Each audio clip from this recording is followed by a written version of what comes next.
مولانا محمد وعلى آله وصحبه أجمعين. سبحانك لا علم لنا إلا ما علمتنا إنك أنت العليم الحكيم. وقال رب اشرح لي صدري ويسر لي أمري واحلل عقدة من لساني يفقهوا قولي. أما بعد. Assalamualaikum warahmatullahi wabarakatuh. Para peserta seminar kefahaman dan pemantapan akidah Ahlussunnah wal Jamaah yang dirahmati Allah sekalian, alhamdulillah, yang seperti saya berkatakan sebentar tadi, pada slot pertama ini insyaAllah kita akan bersama dengan Sahibus Samaha Mufti Kerajaan Negeri Sabah untuk membincangkan satu tajuk yang cukup penting pada masa ini. Tadi sebelum masuk ke dalam auditorium ini sempat bercerita dan berbual dengan Al-Fadhil Ustaz. Satu perumpamaan Al-Fadhil Ustaz ada sebut tadi, kepahaman yang kita pakai ini seperti baju, Ustaz. Baju, tapi kita tidak tahu, kita selesa pakai baju nikab, kita tidak tahu apa jenama baju itu. Lebih kurang begitulah kalau tidak silap Ustaz kata tadi. Tapi insyaAllah untuk tahu apa maksud baju itu, sebentar lagi saya akan mempersilakan Al-Fadhil Sahibus Samaha Ustaz Haji Bungsu bin Haji Aziz untuk mengupas lebih lanjut berkenaan tajuk fahaman akidah Ahlussunnah wal Jamaah. Namun sebelum itu saya akan membacakan sedikit biodata penceramah kita pada pagi ini. Beliau yang saya maksudkan ialah Sahibus Samaha Ustaz Haji Bungsu alias Aziz bin Haji Jaafar. Dilahirkan di kampung Pimping, Membakus, Sabah. Pendidikan beliau bachelor pada Usuluddin dan master perbandingan agama, dan sekarang beliau bertugas sebagai Mufti Kerajaan Negeri Sabah. Untuk selanjutnya mungkin Al-Fadhil Ustaz boleh terangkan asal biodata ataupun pendidikan beliau yang lain ataupun pengalaman-pengalaman beliau sebelum beliau menjawat jawatan Mufti Kerajaan Negeri Sabah. Jadi tanpa membuang masa lagi, kalau sudah bersedia, saya persilakan Sahibus Samaha Ustaz Haji Bungsu alias Aziz bin Haji Jaafar untuk membentangkan tajuk beliau. Majlis dengan segala hormatnya mempersilakan.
Bismillahirrahmanirrahim.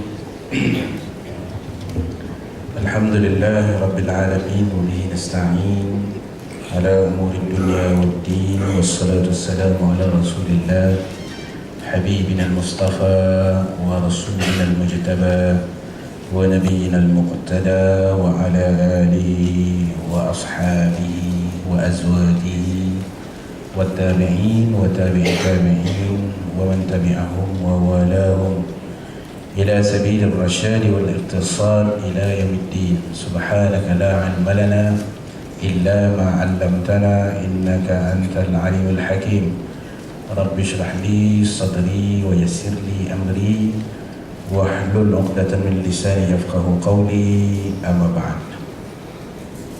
Kaum muslimin sidang hadirin hadirat yang saya muliakan, Assalamualaikum warahmatullahi wabarakatuh.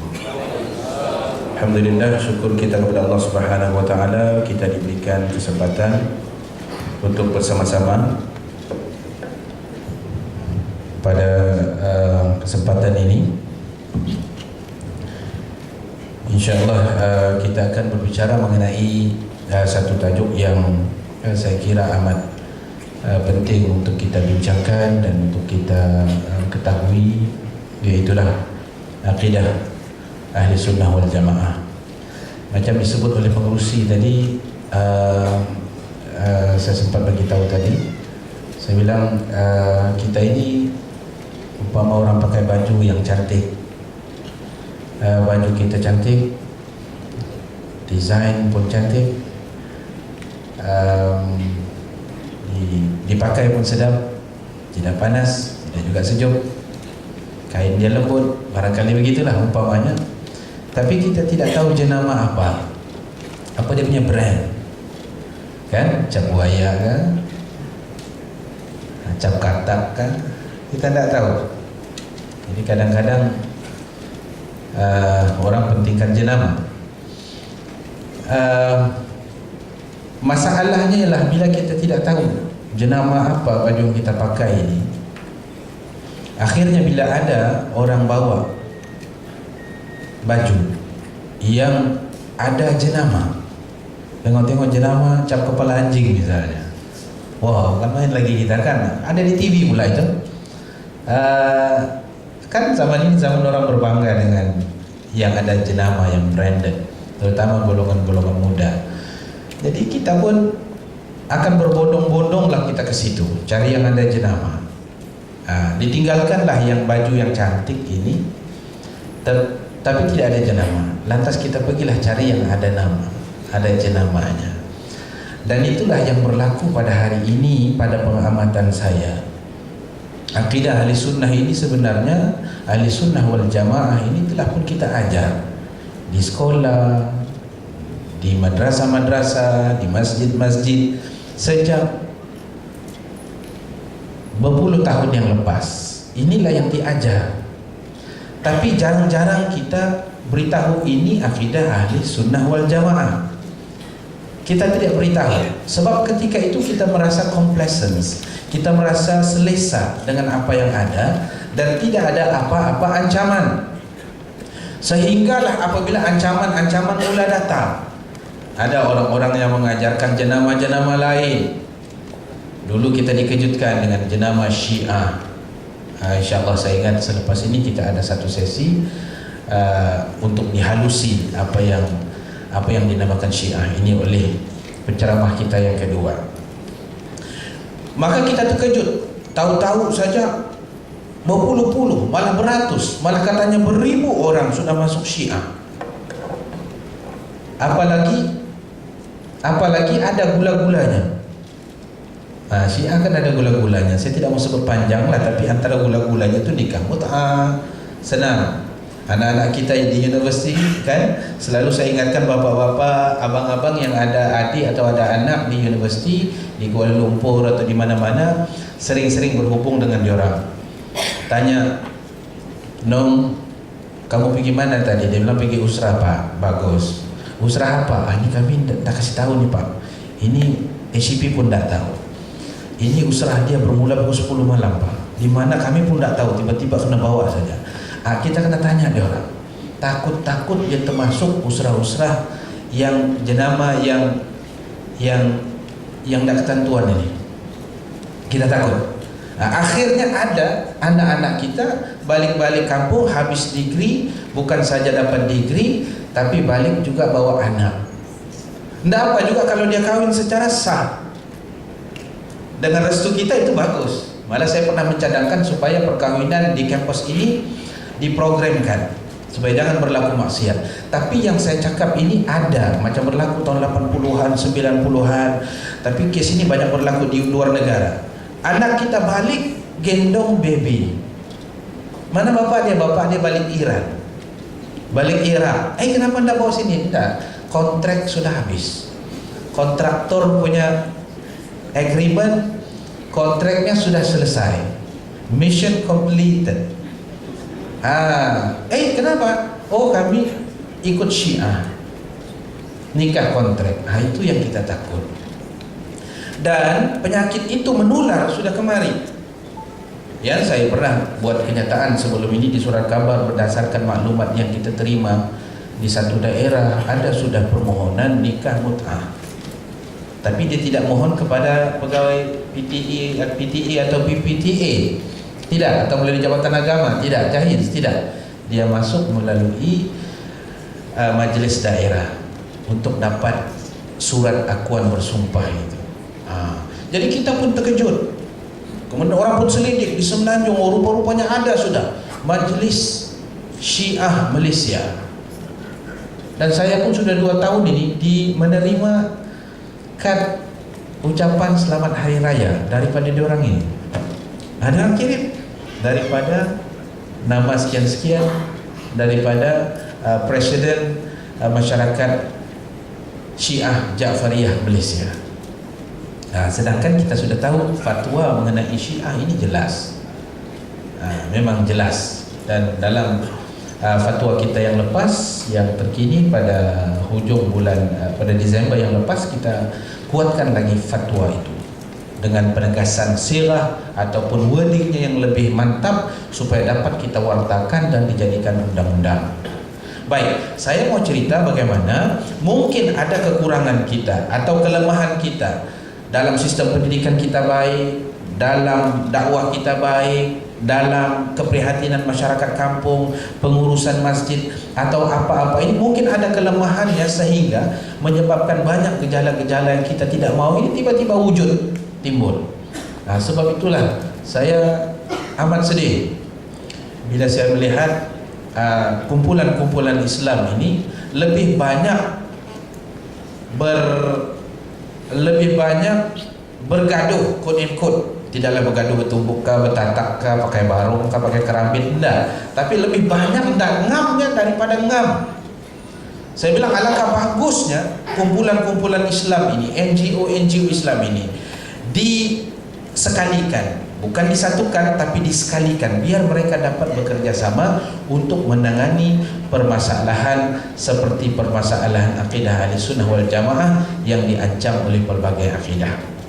Jadi tuan-tuan, saya dipahamkan di sini pun ramai ahli-ahli, anggota-anggota kita beruniform. Alhamdulillah. Saya harap tugas untuk dakwah ini bukan hanya kepada mereka tapi kepada semua kita. Tugas ini bukan tugas polis saja, bukan tugas ustaz di Jahiz, bukan di MUIS, bukan di imam-imam kita, imam rawatib ke imam daerah, tidak. Tugas semua daripada kita. Kalau ada kita nampak saja lain macam, kan? Jiran kita itu kalau ada laki-laki contohnya kan, kenapa dia ni malam tak sembahyang Jumaat, kan? Malam tak solat Jumaat. Yang kita tahu lelaki wajib solat Jumaat. Masjid tak jauh dan dia bukan sakit, bukan apa, bukan. Kenapa ini? Jadi mungkin itu tanda-tanda diserapi oleh virus Syiah. Mungkin sebab Syiah dia tidak wajib solat Jumaat selagi Imam Mahdi belum turun. Dia tunggu Imam Mahdi turun baru wajib. Lain lagi yang main salat jamaah memanjangkan, dia kumpul saja sembahyang jamaah. Jadi dia orang sembahyang tiga kali sehari. Subuh, zuhur sama asar digabung, maghrib sama isya digabung. Berterusan. Kalau kita dalam fiqh Syafi'iyah kita boleh ada ruang-ruang untuk itu sembahyang jamaah. Cuma dalam keadaan tertentu. Kita bermusafir ke KK yang jauhnya 550 km contohnya kan, itu lebih sudah daripada 2 marhalah. 2 marhalah lebih kurang 90 atau 89.5 km, 90 lah bilang kan. Lepas sudah 2 marhalah bolehlah kita sembahyang jamak dan sembahyang kasar. Tapi ini enggak, dia duduk-duduk di rumah aja sembahyang jamak, sembahyang kasar kan. Yang itu tidak boleh. Baik, insyaAllah hari ini kita tidak akan fokus di situ. Kita akan fokus kepada akidah ahli sunnah wal jamaah insyaAllah, dan beberapa perkara yang dianggap ancaman. Baik, satu perkara yang harus kita tahu, bahawa rantau kita ini, ya, rantau kita ini, tuan-tuan, ini rantau Nusantara. Saya tunjukkan peta ini bukan mau cari MH370, bukan, itu biasa sudah kita dengar, yang sampai hari ini tidak nampak di mana, bukan. Baik, ini rantau Nusantara. Kita di ujung sana, kan? Nampak aliran yang lain putih-putih itu adalah arah penyebaran Islam. Arah penyebaran Islam. Kita yang di atas itu mungkin kita mendapat Islam daripada Brunei ataupun daripada Mindanao, daripada Filipina. Dan Brunei mungkin mendapat, ada satu teori Islam itu datang daripada Cina. Tapi ini teori. Ada yang kata daripada lain itulah, daripada Malabar, ada yang daripada Parsi, ada yang daripada Yaman, daripada Arab. Baik. Jadi akhirnya rantau kita ini adalah rantau ahli sunnah wal jamaah sejak ratusan tahun dulu. 1408 tuan-tuan, 1408. Tahun ini kita 2014. 1408 maknanya lebih kurang 600 tahun yang lepas. 600 tahun yang lepas Islam sudah bertapak di Lahad Datu. Dulu saya pernah buat kajian sedikit mengenai manuskrip dalam bahasa Idahan di Lahad Datu, di Sapagaya. Tuan-tuan daripada Lahad Datu mesti tahu ini. Ya, saya tengok dia punya manuskrip, walaupun bukan yang original, sudah di-photostate kan. Saya mendapati bahawasanya manuskrip itu bercampur-campur, daripada bahasa Idahan, ada sedikit campur bahasa dusun, bahasa Brunei pun ada 1-2 patah perkataan, dan bahasa Melayu. Tapi banyaknya bahasa Idahan. Yang penting bukan soal bahasa, tapi soal bagaimana rupa-rupanya Islam sudah pun ada di rantau kita ini, kan? Dalam tahun 1400 itu sudah ada, abad ke-14, dan mengikut para pengkaji, untuk sampai ke orang tempatan menulis dalam bahasa Idahan, menulis bercampur-campur dalam bahasa Brunei, dalam bahasa Melayu, dalam bahasa dusun, sikit-sikit dia campur. Ini, proses ini untuk melahirkan penulis itu mengambil masa lebih kurang 100 tahun. Maknanya abad ke-13 kemungkinan orang Lahad Datu sudah Islam. Dari mana Islam? Mungkin teorinya daripada Filipina ataupun mungkin daripada tempat lain. Lebih awal daripada Melaka. Melaka kan, Kesultanan Melaka 100 lebih tahun. Dia jatuh 1511. Itu Kesultanan Melaka. Baik, yang saya mau ceritakan, semua dakwah ini menyebabkan rantau ini adalah rantau ahli sunnah wal jamaah. Ajaran yang kita terima, yang diajar oleh guru-guru kita adalah akidah ahli sunnah wal jamaah. Fiqahnya fiqah Syafi'i, madhab Syafi'i. Itu kan, yang ini kita tahu semua. Kalau orang tanya kamu madhab apa, Syafi'i. Saya pun selalu menduga calon-calon yang mohon tauliah, kebanyakannya bila saya tanya kamu madhab apa, Syafi'i lah. Tapi ada satu orang hari itu, orang kita, saya tanya kamu madhab apa, dia bilang Hanafi. Betulkah kamu Hanafi? Betul, dia bilang. Okey. Dia masih lagi dalam lingkungan madhab yang dibenarkan oleh undang-undang dan persekitaran, dan tidak ada masalah pun. Tidak ada masalah. Baik. Ini rantau ini. Artinya semua pengajaran, pembelajaran dan proses pentarbiyahan masyarakat, adat dan budaya, undang-undang malahan adalah berasaskan akidahnya, akidah ahli sunnah wal jamaah, alirannya Asy'ariyah dan Maturidiyah. Mazhab fikahnya mazhab Syafi'i. Walaupun mazhab lain macam saya sebutkan tadi tidak ada halangan. Sahabat-sahabat kita daripada Pakistan, daripada India contohnya, ramai orang ini bermazhab Hanafi. Boleh ke tak? Boleh, tidak ada masalah. Kita bermakmumkan dia, boleh ke tak? Dia imam, kita makmum, atau kita imam, dia makmum, boleh? Boleh, tidak ada masalah. Tuan-tuan yang pergi shopping, puan-puan yang pergi shopping di jalan Masjid India tu kan, kadang-kadang kita tumpang sembahyang di Masjid India, atau di belakang tu Masjid Pakistan. Tidak ada masalah Kan bila dia sembahyang, imam kan dalam sembahyang Jumaat kan, bila dia takbir Allahu Akbar, Alhamdulillahi Rabbil Alamin, tidak ada bismillahnya. Itu Hanafi, boleh, sah salat kita, tidak ada masalah. Baik, artinya ini rantau Nusantara, harus kita ingat ini. Sebab itu kita membincangkan mengenai ahli sunnah wal jamaah. Madhab kita madhab Syafi'i, kan, dalam undang-undang manajemen pentadbiran hukum syarak dan lain-lain di mahkamah, semua ini diguna pakai. Baik, jadi majoriti umat Islam telah berabad-abad lamanya menerima dan mengamalkan Islam berasaskan apa yang saya sebutkan tadi. Jadi ini secara tidak langsung dan secara langsung memberikan sumbangan kepada kestabilan politik masyarakat dan perpaduan ummah. Sebab itulah rantau kita ini rantau yang paling aman. Rantau yang paling aman walaupun bangsa-bangsa, suku-suku bangsa yang wujud di rantau kita ini barangkali beratus. Kita di Sabah ini saja pun sudah ada 37 yang berdaftar dengan jabatan pendaftaran negara, maknanya diiktiraf. Belum masuk lagi yang tidak berdaftar dan belum masuk lagi yang campur-campur. Sudah berkahwin misalnya orang dusun, kawin dengan orang Bugis. Ada kawan saya, dia orang Brunei, dia istrinya orang Brunei, suaminya orang dusun. Jadi Brunei campur dusun. Anak dia bangsa Berudu, Brunei dusun. Tapi Berudu itu tidak masuk dalam JPN. Jangan tuan-tuan pula pasti mau daftarkan anak tuan bangsa apa nih tuan? Berudu dia bilang. Jangan. Itu saya main-main saja. Ya. Ataupun orang Bajau misalnya kawin sama orang dusun.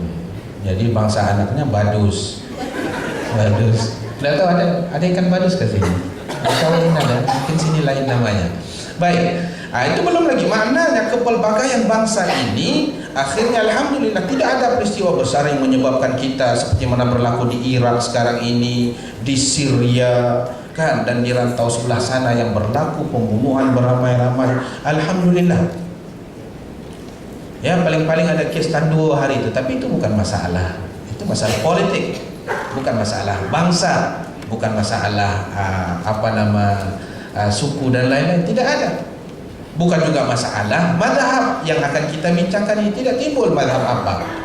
Tiada orang Syiah berperang dengan orang ahli sunnah, tiada, tidak timbul.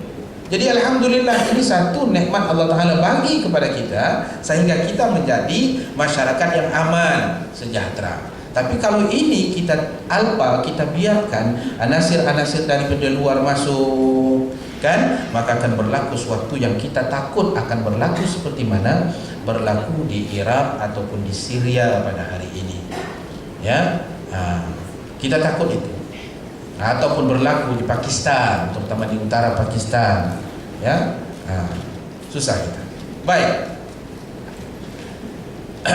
Nah, kalau kita tengok ini pula, ini berdasarkan peta ini rantau ahli sunnah wal jamaah madhab Syafi'i yang itu. Madhab Syafi'i. Kita tengok yang di Nusantara tu, yang di bawah tu, ahli Syafi'i. Maknanya kalau kita tengok sini, kita di sini, kita di sini, Sabah, Malaysia, Indonesia, ini semua rantau Syafi'i. Syafi'i sampailah ke atas, bahagian daripada India, kemudian pergi ke sini, ke Mesir, sebahagian daripada Sudan, kan, sampai di sini. Ethiopia, ini rantau Syafi'i. Termasuk sebenarnya termasuk di sebelah sini Indochina. Ini rantau bermadhab Syafi'i. Yang India, Pakistan ke atas ini Hanafi. Di rantau Arab ini Hanbali yang merah, kan, Hanbali. Yang sebelah Afrika Utara ini Maliki. Baik, ini rantau ahli sunnah wal jamaah. Maknanya, tuan-tuan, saya tunjukkan ini supaya kita dapat gambaran umum. Bila kita bercakap mengenai ahli sunnah wal jamaah, ada orang pada pandangan dia, apa pentingnya kita bincangkan ahli sunnah wal jamaah? Yang penting Islam. Betul, yang penting Islam. Ya, tetapi kita kena ada garis panduan supaya Islam kita ini terarah, supaya Islam kita ini terarah. Tidak asal nama Islam ikut, asal nama Islam ikut. Kan kita tidak ada arah apa-apa, melainkan kalau kita ulama misalnya, mungkin kita sudah hafal kitab hadis sampai 100 buah, 200 buah, atau kitab tafsir 10 buah, 15 buah. Begitu. Jadi saya takut ada kecenderungan orang-orang kita ini baru jumpa hadis 1-2, itu pun pakai dengar dalam YouTube, kan, dalam Facebook, dia sudah jadi mujtahid, sudah menentukan mazhab dia, sudah pandai mengkritik Imam Syafi'i, sudah pandai mengkritik Imam Nawawi, sudah pandai menidakkan Hujjatul Islam Imam Ghazali. Masya Allah. Kita siapa kalau kita membandingkan mereka-mereka ini? Tuan-tuan, itu sebabnya lah maka saya dedahkan ini supaya kita back to track, kita balik semula kepada asal usul di mana rantau ini akidahnya adalah ahli sunnah wal jamaah, pendekatan ataupun uslub atau manhaj akidahnya Asy'ariyah wal Maturidiyah, madhabnya Syafi'i. Yang kita bincangkan tadi madhab lain masih lagi boleh kita terima. Baik, yang kita bincangkan akidah ini, apa penting sangat akidah ini? Kalau kita tengok dari sudut bahasa, kan, akidah ini kita bilang akidah daripada perkataan aqdun. Aqdun makna simpul. Kalau kita ada tali, kita ikat tali itu, maka kita itu dipanggil aqdun. Suatu yang mengikat sesuatu, itu aqd. Daripada situlah datang perkataan akidah. Dan daripada situlah artinya datang akad nikah.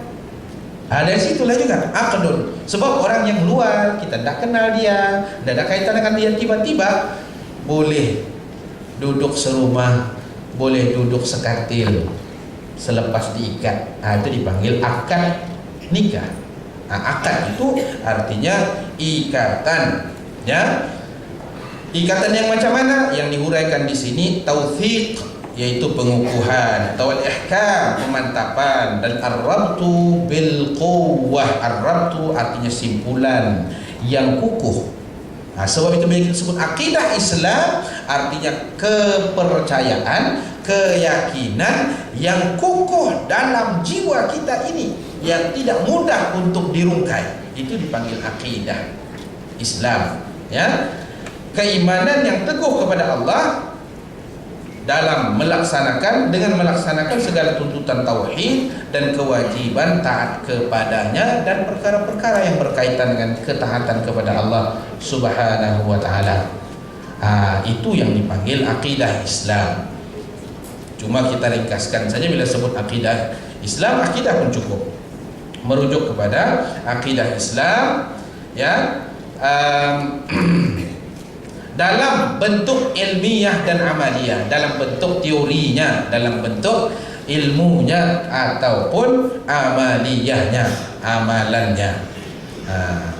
Jadi amalannya itu pun kena ikut akidah Islam, tidak boleh terkeluar daripada kerangka akidah Islam yang sahih.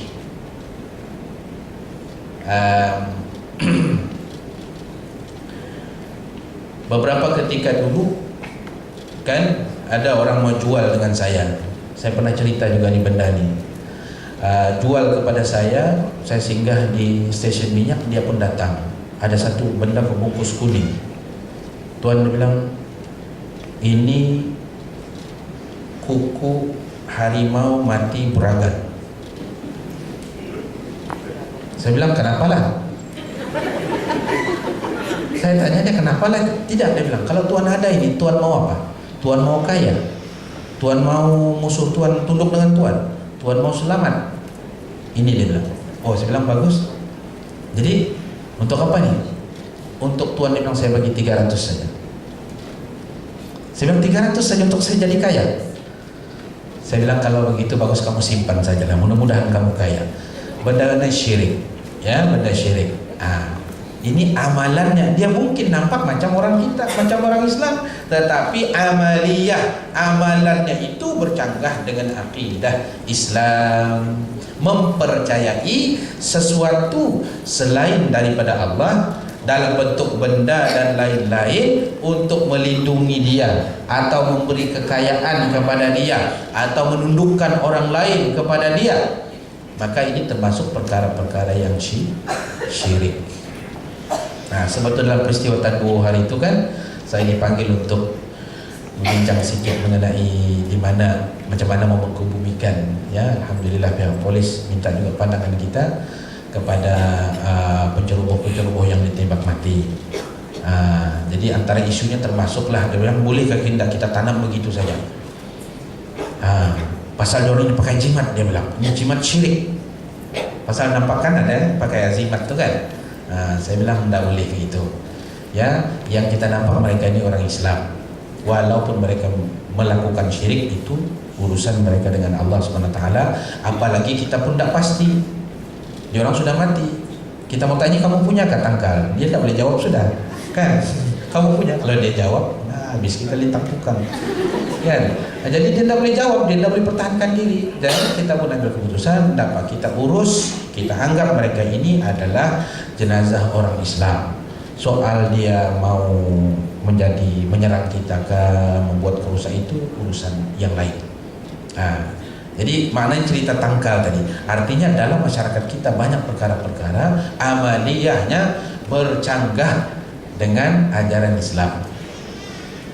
Sama juga macam ada juga saya jumpa nih yang mengajarkan penduduk yang kita panggil apa, kalau data orang tahu bilang apa, kalau kami sana dia di Mbakot bilang pugai, sama juga kan? Sama juga? Oh sama juga. Ada. Ya. Dia ajarkan saya macam mana mau masuk, memukai perempuan masuk melalui mimpi. Oh ini saya bilang ini oke gitu. Ajar ini macam mana, ada ayat-ayat dibaca, dia bilang jadi niatkan malam ini kita boleh berjumpa dia dalam mimpi. Besok dia bilang terus jumpa bapak dia, guarantee kena sign terus. Jadi hati-hati benda-benda begini ya, kadang-kadang diserapi oleh benda-benda yang bercanggah dengan amaliyah yang di bawah tadi, amaliyah akidah Islam. Baik.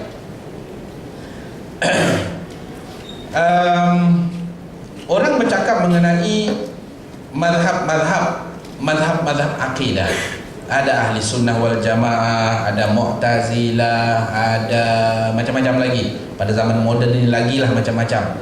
Ada ya apa yang dinamakan ideologi pluralisme, ada liberalisme, kan? Ada materialisme, ada kapitalisme dalam bidang ekonomi dan lain-lain. Baik, sebahagiannya ini berkait dengan madhab akidah. Ini zaman moden. Zaman dulu macam mana bermulanya kelahiran madhab akidah ini? Baik, selepas Rasulullah wafat sebenarnya tidak ada madhab akidah dan madhab fiqh. Tidak ada macam yang kita kenal sekarang, Syafi'i, Hanafi, Hanbali, Maliki, belum ada lagi. Sebab itu ada kawan saya di Jahiz, dia bilang pernah menemuduga calon-calon pegawai dakwah untuk dihantar ke kampung-kampung untuk membantu dakwah. Jadi ada penemudugan yang nakal sikit, dia bilang kamu tahu bab madhab? Tahu tuan, dia bilang. Madhab Syafi'i kamu tahu? Tahu. Hanafi tahu sikit-sikit. Hanbali tahu sikit-sikit. Saya mau tanya kamu satu soalan, Nabi Muhammad madhab apa? Dia bilang Nabi Muhammad madhab Syafi'i. Mana mungkin Nabi Muhammad madhab Syafi'i?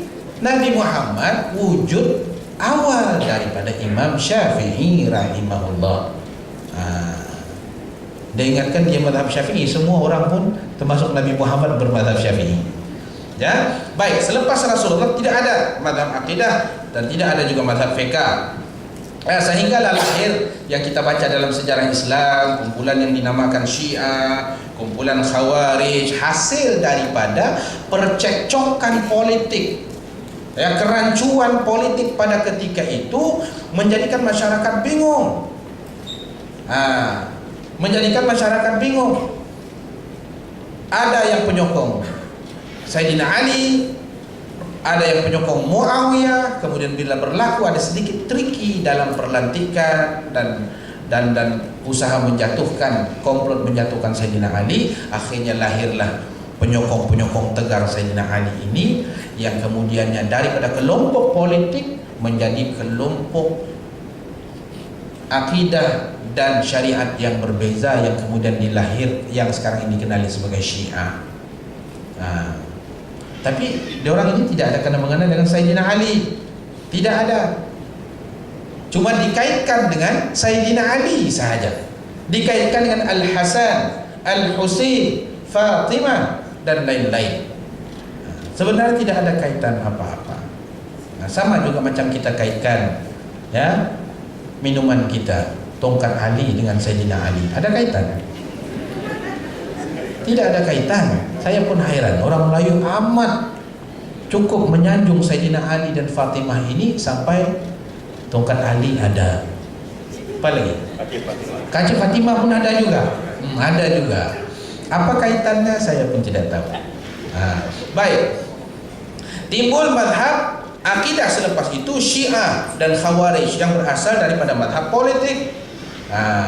Ini ceritalah bagaimana timbulnya masalah akidah ini, ya, masalah Mu'tazilah, kelahiran satu lagi puak yang dinamakan Mu'tazilah, ya, yaitu seorang anak murid Imam Hasan Basri. Imam Hasan Basri ini tabi'in. Seorang muridnya Wasil bin Atha. Dia tanya kepada gurunya, guru dia bilang, apa pandangan guru terhadap seorang anak kecil yang mati masa dia kecil? Jadi kata guru dia, Hasan Al-Basri mengikut akidah ahli sunnah lah, sama ya, sesuai, masa itu belum lagi ada istilah ahli sunnah. Dia kata anak yang kecil ini dia mati maka dia tetap masuk syurga. Wasil argue lagi, dia bilang macam mana dia mau masuk syurga sedangkan dia belum beramal, dia belum sholat, dia belum puasa, dia belum naik haji, dia belum buat kebajikan yang mendatangkan pahala. Oh, saya tidak setuju. Jadi Imam Hasan Basri, kalau kamu tidak setuju, apa pandangan kamu? Pandangan dia bilang dia sepatutnya duduk di satu tempat khas, tidak di syurga, tidak di neraka. Kenapa dia tidak masuk syurga? Sebab dia belum beramal. Kenapa dia tidak masuk neraka? Kerana dia belum melakukan munkarat, maksiat dan lain-lain.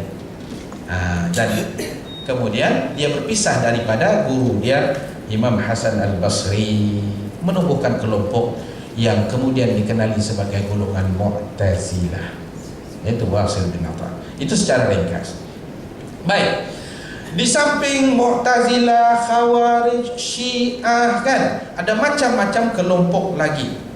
Termasuklah ada yang menggelarkan yang pada hari ini dipanggil golongan Salafi Wahabi. Wahabi itu orang lain yang menggelar, tapi mereka lebih suka dipanggil Salafi. Ya, apakah benar mereka ini berasaskan kepada salafus saleh ataupun macam mana? Dan golongan lain itu tidak berasaskan salafus saleh. Ada beberapa perkara yang menjadi puncak. Ya. Baik, ini satu lagi isu, kan? Ini pertikaian antara Wasil bin Atha itu tadi, antara lain tadi masalah anak kecil, yang ini masalah orang yang berdosa, kemudian dia mati tanpa bertaubat. Macam mana kedudukan orang ini? Kalau dia kaki sabung ayam, tengah-tengah sabung itu meninggal dia, kan? Berdosa dia dalam keadaan maksiat. Orang ini macam mana? Tengah-tengah beratur untuk beli nomor rekor, meninggal di depan kaunter. Ya, meninggal di depan kaunter. Jadi orang ini apa hukum dia? Dan lain-lain lagi dosa, kan? Ini timbul pandangan, antaranya berpunca daripada menyelesaikan isu-isu ini. Maka Wasil tidak setuju dengan pandangan ulama, pandangan guru dia ketika itu, bahwa orang ini akan dibalas ikut dosa dia, masuk neraka dulu. Tapi selepas habis hukuman itu, tamat dia punya tempoh hukuman, dia akan, oleh kerana dia beriman, dia akan masuk syurga. Maka ada golongan yang berpandangan tidak, pelaku dosa besar akan kekal di dalam neraka selama-lamanya kerana tidak sempat bertaubat. Tuan-tuan, ini menyebabkan wujud macam-macam mazhab akidah. Tapi akidah ahli sunnah wal jamaah yang kita pilih, bahawasanya kita beriktikad orang yang melakukan dosa besar,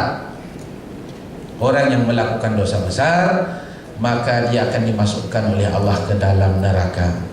Macam mana pun selagi imannya tidak terjejas, masih yakin kepada Allah, dia akan dimasukkan akhirnya ke dalam syurga.